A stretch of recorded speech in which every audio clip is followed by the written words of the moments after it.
اہل مکہ کے جبر و ستم بہت بڑھ چکے تھے۔ صحابہ کرام سرعام تبلیغ تو درکنار، عبادت بھی نہیں کر سکتے تھے۔ چھپ کر دین اسلام کی تبلیغ و عبادت کی جاتی تھی۔ صحابہ کرام کی تعداد اس وقت 39 تھی۔ ایک رات بیت اللہ کے سامنے عبادت کرتے ہوئے پیغمبر اسلام نے اپنے پروردگار سے عجیب دعا مانگی بھی تو عجب سی شے مانگی، کسی کے وہم و گمان میں بھی نہیں تھا کہ دعا میں یہ مانگا جاتا ہے۔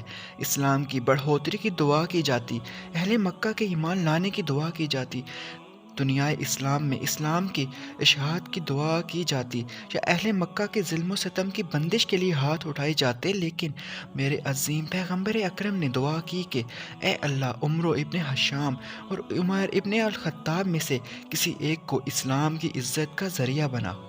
نبی کریم نے مکہ مکرمہ میں 2 لوگوں کو نامزد کیا اور فیصلہ خدائے ایوب پر چھوڑ دیا کہ اللہ ان دونوں میں سے جو تجھے پسند ہو وہ دے دے۔ اللہ تبارک و تعالیٰ نے پیغمبر اسلام کی دعا کو شرف قبولیت سے نوازا اور اسباب کی دنیا میں سیدنا عمر فاروق رضی اللہ تعالیٰ کے اسلام لانے کا سبب یہ بنا کہ ایک روز جا رہے تھے، راستے میں بنو زہرہ سے تعلق رکھنے والا ایک شخص ملا جس نے پوچھا کہ عمر کہاں کا ارادہ رکھتے ہو؟ کہنے لگے محمد کو قتل کرنے جا رہا ہوں، اس نے نئے دین کا اعلان کر کے مکہ والوں میں تفریق کر دی ہے، کیوں نہ اس کا قصہ ہی ختم کر دوں۔ بنو زہرہ سے تعلق رکھنے والے شخص نے کہا کہ عمر اگر تم نے ایسا کیا تو کیا بنو ہاشم اور بنو زہرہ تم سے انتقام نہیں لیں گے؟ کہنے لگے لگتا ہے تم بھی ان کے نئے دین میں داخل ہو چکے ہو۔ اس پر بنو زہرہ کے شخص نے کہا کہ پھر پہلے اپنے گھر کی خبر لو، تمہاری بہن اور بہنوئی مسلمان ہو چکے ہیں۔ جلال میں نکلنے والا عمر سیدھا بہن کے گھر پہنچا۔ یہاں پر سیدنا خباب بن الارم ان کے بہنوئی اور بہن کو سورہ طٰہٰ پڑھا رہے تھے۔ باہر سے آواز سنی اور دروازہ پر دستک دی۔ اندر سے پوچھا گیا کون؟ جواب آیا عمر۔ نام سنتے ہی سیدنا خباب چھپ گئے۔ عمر نے آتے ہی پوچھا تم لوگ کیا پڑھ رہے تھے؟ انہوں نے بات ٹالتے ہوئے کہا کہ ہم آپس میں باتیں کر رہے تھے۔ کہنے لگے میں نے سنا ہے تم نئے دین میں شامل ہو گئے ہو۔ بہنوئی نے کہا عمر وہ دین تیرے دین سے بہتر ہے، تو جس دین پر ہے یہ گمراہ راستہ ہے، بس سننا تھا کہ بہنوئی کو دے مارا۔ بہن چھڑانے آئی تو اتنی زور سے اس کے چہرے پر تمانچہ رسید کیا کہ ان کے چہرے سے خون نکل آیا۔ بہن کے چہرے پہ خون دیکھ کر غصہ ٹھنڈا ہوا اور بہنوئی کو چھوڑ کر الگ ہو بیٹھے اور کہنے لگے کہ اچھا لاؤ دکھاؤ تم لوگ کیا پڑھ رہے تھے۔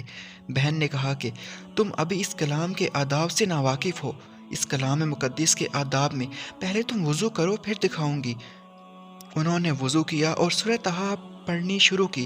یہ پڑھتے جا رہے تھے اور کلام الہی کی تاثیر قلب کو متاثر کر رہی تھی۔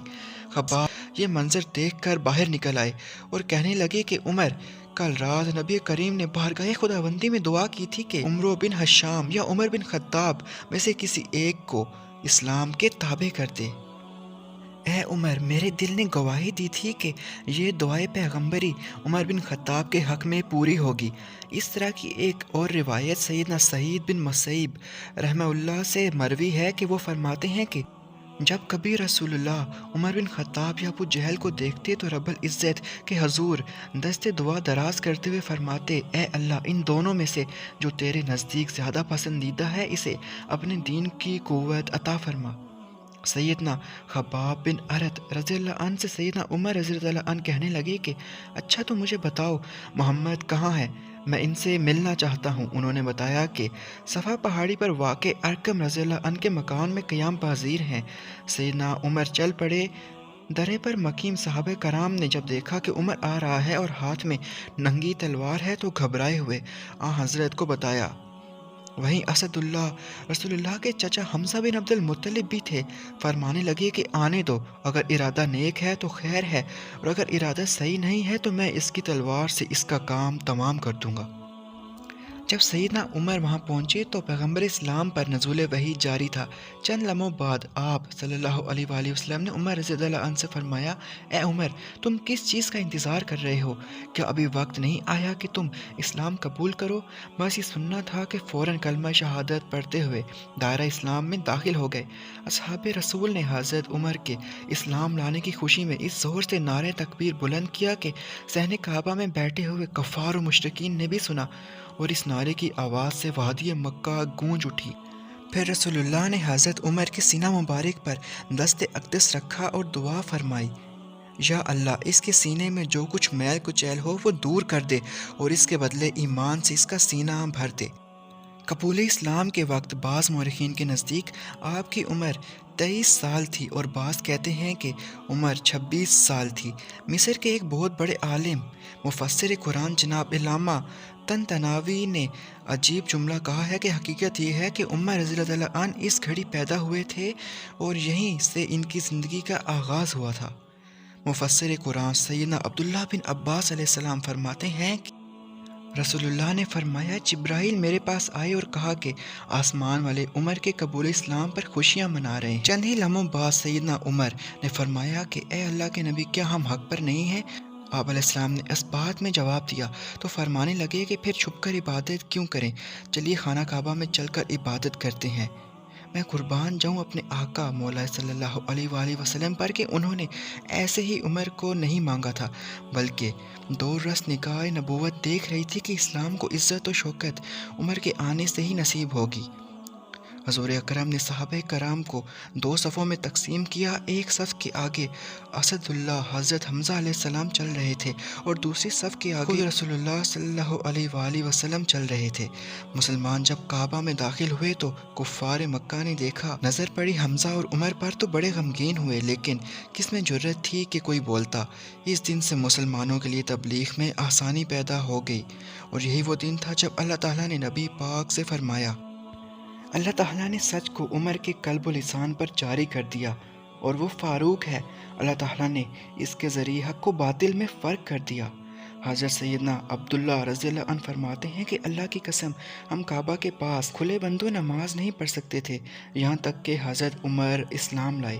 اس طرح حضرت صہیب بن سنان فرماتے ہیں کہ جب عمر نے اسلام قبول کیا تو اسلام کو غلبہ نصیب ہوا اور ہم کھلے بندوں اسلام کی دعوت دینے لگے۔ وہ ہم حلقہ بنا کر بیت اللہ میں بیٹھتے تھے، ہم بیت اللہ کا طواف کرنے لگے اور اگر ہم پر کوئی زیادتی کرتا تو ہم اس سے بدلہ لیتے تھے۔ کچھ اسی قسم کے تاثرات کتب الامت حضرت سیدنا عبداللہ بن مسعود کے بھی ہیں۔